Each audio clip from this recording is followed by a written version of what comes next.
In the convenience of time, we're going to hold your questions, if we can, Balfour, till the panel session.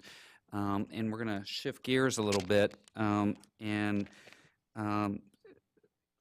turn the podium over to our colleague from the University of Missouri, Dr. Craig Franklin, and he's going to enlighten us a little bit about what the emerging paradigm or the next era of sequencing might need to be considered. So that moves it forward, and that's the Okay, I may venture into some heretical terminology here, but we'll see what happens. So let me give you a little perspective of where we're coming from. So we are a part of a 4-university consortium with the University of California, Davis, University of North Carolina, and Jackson Laboratory that make up the Mutant Mouse Resource and Research Center. And we also have a Rat Resource and Research Center. So these are centers that basically collect all the mice that you guys make. So this is a plug. If you have mice and rats that you've made that are mutants that aren't in repositories, please contact us and consider submitting these. What we do is we take these, we primarily cryopreserve their germplasm, and then if somebody else wants them, so again, to alleviate the headaches that you might have of distributing, we cryo-recover them and distribute them. So that's kind of where this talk sort of started.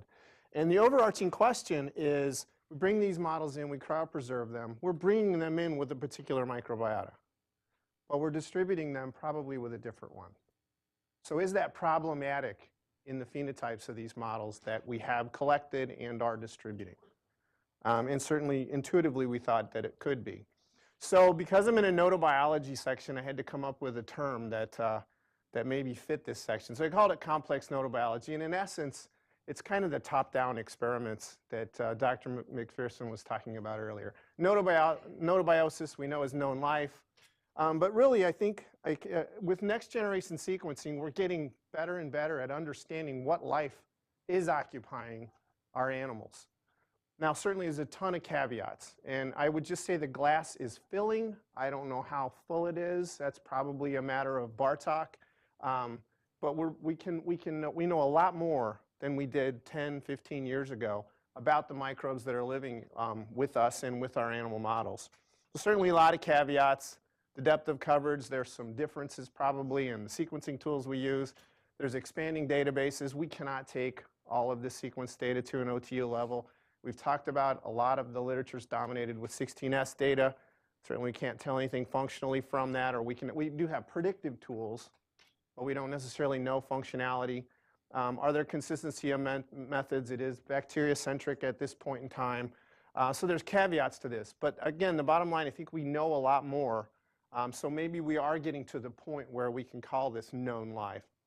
There's certainly emerging statistical tools that can help us evaluate these complex communities. And again, functional predictors or adjuncts such as metabolomics. Ultimately, what we're looking at are functional outcomes or phenotypes. So this is sort of a schematic. We have complex communities. We can make nice observation-generating questions or come out of these that then maybe go to classical gnotobiotics with defined communities. And then I would argue, too, that at some point in time, in some cases, we're going to want to take those back.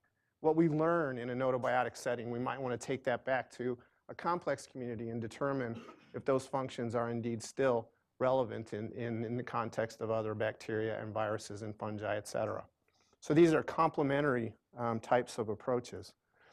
So our questions, again, from a center were, do complex GMs, and that's gut microbiotas, we're focused on the gut, vary in contemporary rodent colonies? And if so, what factors cause or correlate with, I think it's an important distinction, such variation? And then the big one, does variation influence phenotype?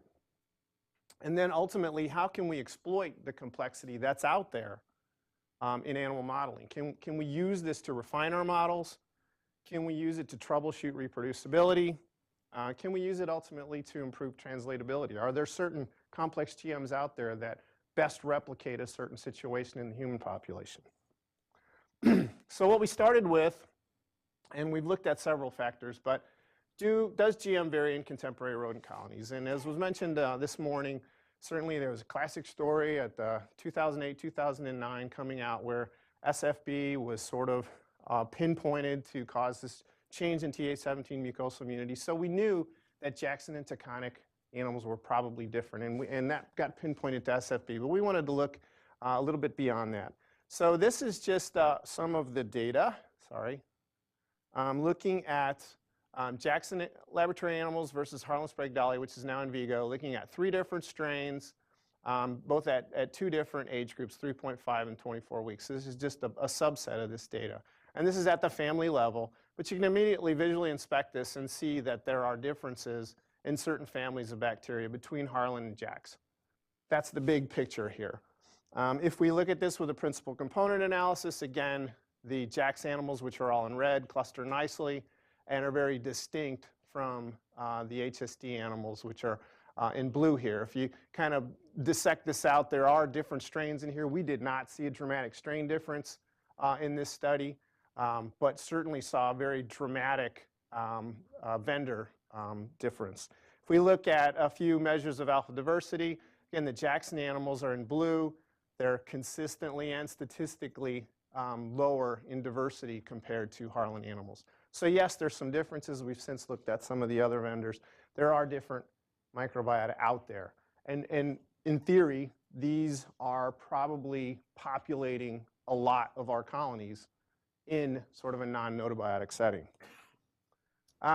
Early life events came up yesterday, so I just wanted to throw this one in there. I actually threw it in here last night.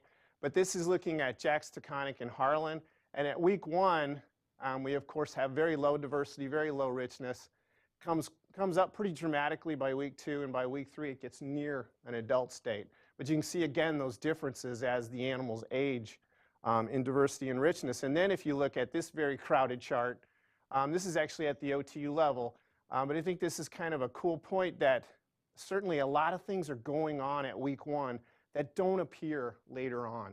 So those early life events are indeed very important. And if, again, we look at Harlan versus Taconic versus Jax, dramatic differences that aren't as dramatic later on. So there were some subtle ones that were different later on that came out by principal component analysis. But early on, they're much more dramatic. And I can even highlight the dark green here is lactobacillus. You can see in the colon, feces, and cecum, it's pretty high in Jax compared to the other 2. But then it kind of peters out a little bit and picks up in the others. So there's this all dramatic shifts that are occurring in these guys that having not looked at this earlier time point, we wouldn't know much about. So this is just a PCA demonstrating that. Again, this is week 1 and how different it is from weeks 2 and 3. So they dramatically shift. So what's going on physiologically in these animals at this point in time and might have impact down the road? We don't know, but certainly something we need to consider. So another study we did, I'm just kind of going over these pretty cursorily. We wanted to look at diet, bedding, and housing. We're not looking at diet from the standpoint of understanding dietary influences on obesity, et cetera, but rather what common diets are present in our rodent facilities. And then we picked a couple of different bedding sources, picked a couple of different housing sources, and asked, in this balanced study, what type of influences might be going on here. So this is just a schematic of it. These different cage cards indicate different groups here, but we have 3 different types of diet, 2 different types of bedding, and then 2 different types of housing, static versus ventilated racks. So here's the static microisolators, here's the VR racks, and everything else within that is the same or controlled. And so this is just data from the cecum, and immediately this jumps out. So what's going on here? If we look down here in the chart, we're looking at static microisolators with aspen bedding. So there appears to be an interaction between those 2 factors that makes it different than everybody else in these groups. And I will just say, in passing, we didn't see this in the feces. Very subtle changes in the feces. So we're reliant a lot on feces, but there's a lot going on upstream that we may not be detecting by focusing on feces. It's what we have. We still need to do that, but that's just the caveat to keep in mind. So this is the PCA of this. This is a 3-dimensional PCA. But again, the static microisolator aspen are clustered over here as opposed to the other 3 groups, which are clustered farther to the right on principal component 1.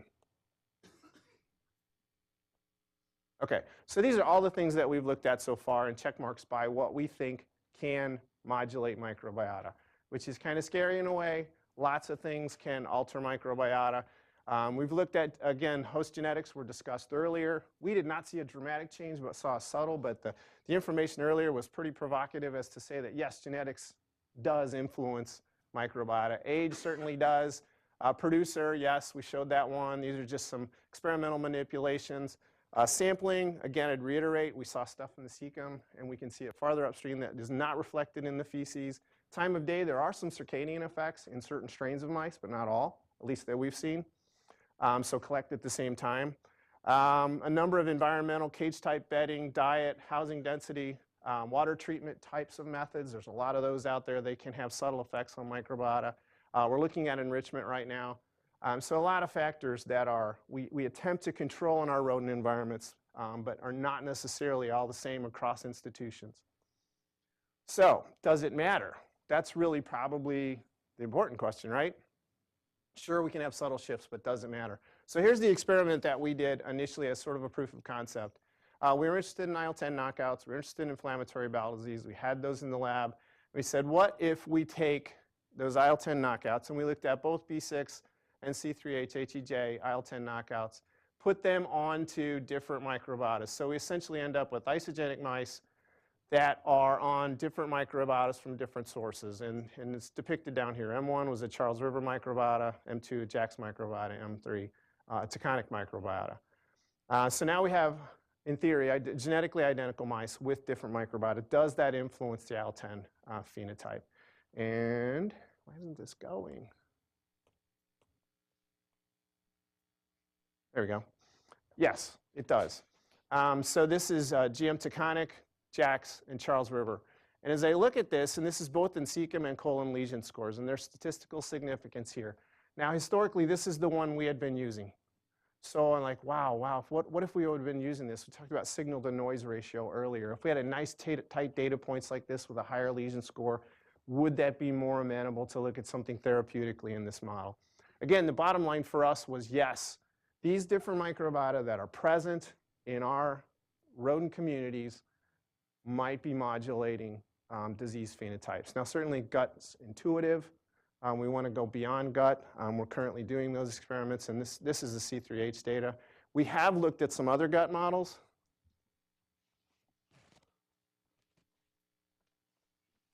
There we go. Next. So this is a rat model of colon cancer. This is the PERK rat, similar to the APC min mouse. But if you just focus on the data over here, these are tumor counts on 3 different microbiotas. This GM stands again for gut microbiota. These are the animals from which they were derived. So Fisher gut microbiota, Sprague-Dawley gut microbiota, and Lewis gut microbiota. And in this case, just as a sidebar, again, there's statistical significance between the Lewis and the Fisher gut microbiotas. But of note, Jim Amos Landgraf, who helped develop these rats, had never seen a rat with no colon cancer. And here's 2 of them in this group that had no. It's an N of 2, it's low, but he's extremely excited about that possibility. So here we have just differing complex GMs that are present in the rat community that are modulating phenotypes. This is another study. This is with APC min mice. In this case, we got the APC mins that are available from Jack's. We also got the APC mins from the original colony at the University of Wisconsin.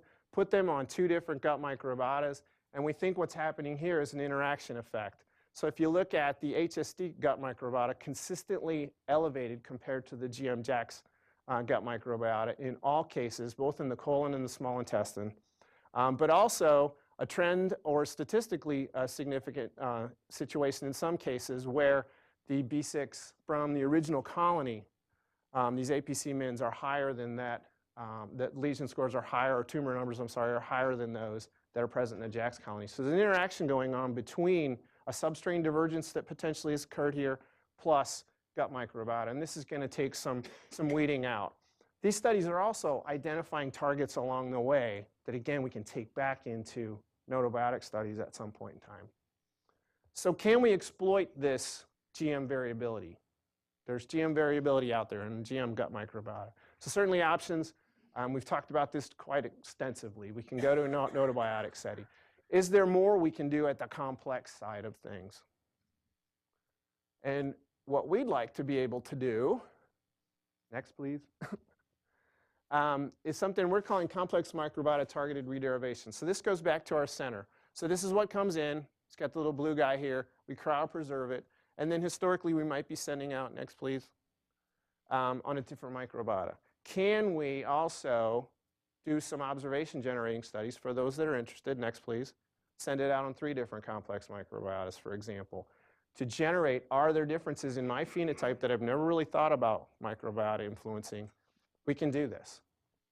These can be part of those generating studies. We've done it with, I've already reported on or showed you data from all these exceptions of the SMADs. The other thing we want to do, next please, is to bank feces coming in, and we do this. We have about 4 freezers now full of feces, lovely, so that if these models come in and then we distribute them and the phenotype's gone, can we reconstitute? Next, please.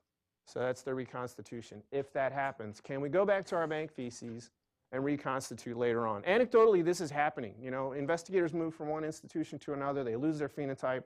They call up their buddy that's still there. They say, send me some dirty bedding, mix it in, phenotype comes back, sort of indirect evidence the microbiota is playing a role, and then that can be dissected out.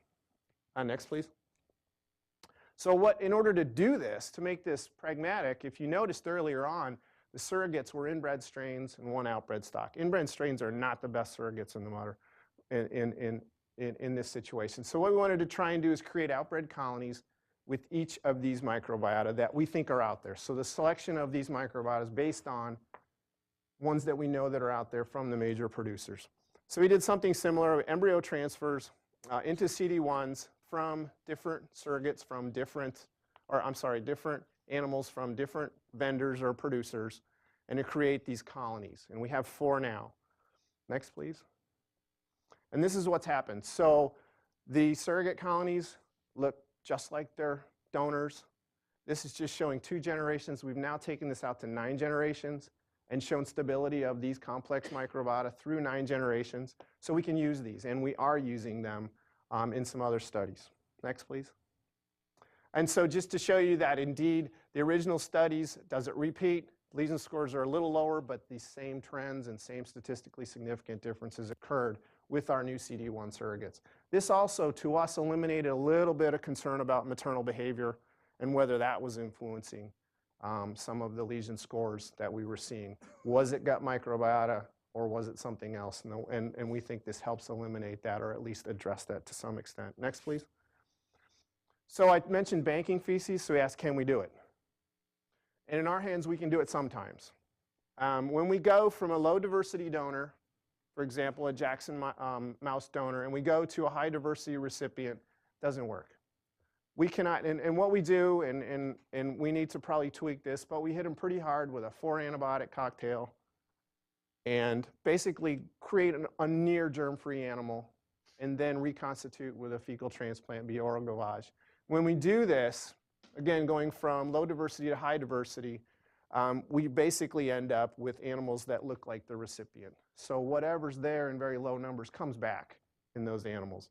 And it does it the same, be it frozen feces, be it fresh feces, be it cecal contents. But if we go the other direction, we do have success. So we can go from a high diversity donor to a low diversity recipient using this technique. So at least in our hands, this has been partially successful. And I think others have had success with this, so we just need to figure out how. Next, please. But I should note, so that one doesn't work. Next, please. So I should note that this is not complete. As with a lot of these types of transfers, the reconstitution is incomplete. So if we're going from that low to high, the green is all these OTUs that were specific to the low diversity donor, and not many of them came over. So there's some colonization resistance or some other mechanism that's happening here. But if we go the other direction, we get quite a few of these 35 OTUs that are transferred, but again, it's not complete. So I think those caveats need to be taken into account when using techniques like this. Similarly, co-housing results in hybridization. Cross-fostering, we don't know, you guys might. We think that's going to result in some hybridization. So some of the tools that are out there in the literature don't necessarily transfer completely, but rather result in a hybrid microbiota, which still may be important depending on the phenotype outcome. Next, please. So are these translatable? There's a lot of discussion in the literature about pet store mice, about wild mice.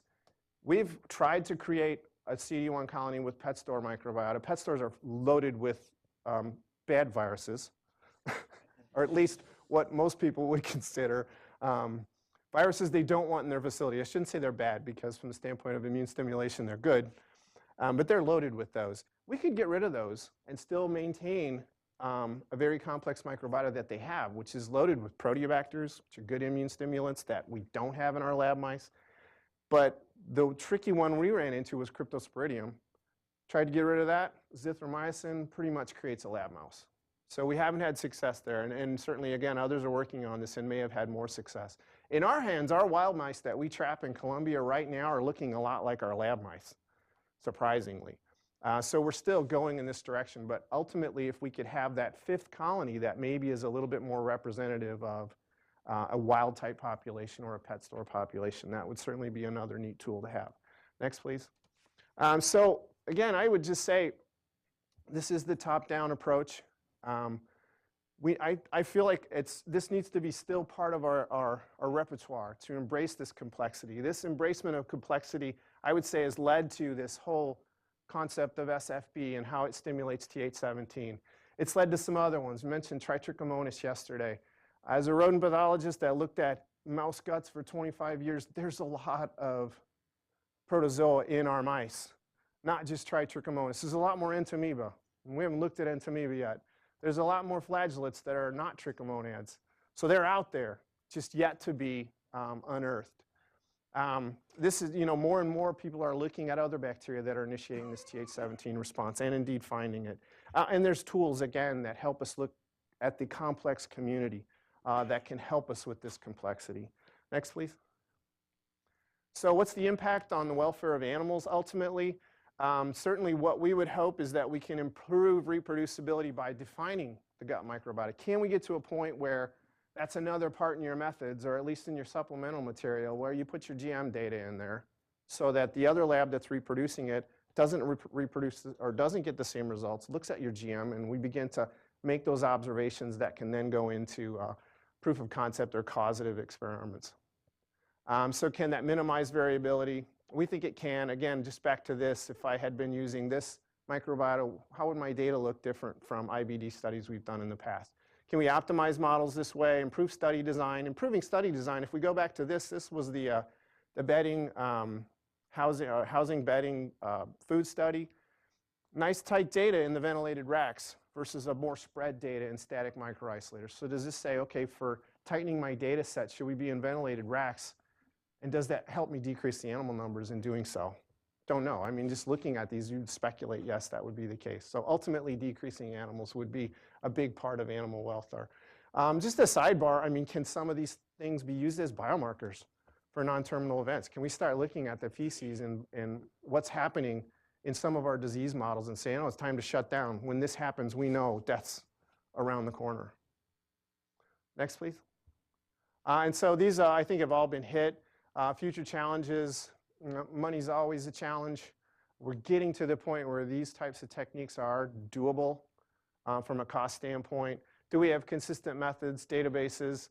Do we standardize? I would say we don't want one. Maybe we want a collection, again, of complex that we can use as tools to make observations. Bioinformatics is a huge need. Translatability, again, we all know about that. Correlation versus causation, a lot of microbiota studies, and very much including ours, are correlative at this point in time, so we have to go back and then do those additional studies to show cause. Metabolomics and function have to come along, and those prices have to come up. There's a lot of these agents that are unculturable. We need to figure out how to culture them, so take a step back to that, or find ways to selectively kill them, perhaps phage-mediated means. Should we be doing genome plus metagenome GWAS studies? And then certainly viruses, fungi, protozoa. We've begun to look at both of these, but they are certainly not as well served as the bacteria have been to date. So here's where we might be with metagenomics as compared to the genomics, and we know where that's gone. So this is probably on its way there, hopefully pretty fast. I think that's all I have. Yes, so this is the folks that did it, and I'm sure we're going to wait for the panel. Well, thank you, Craig.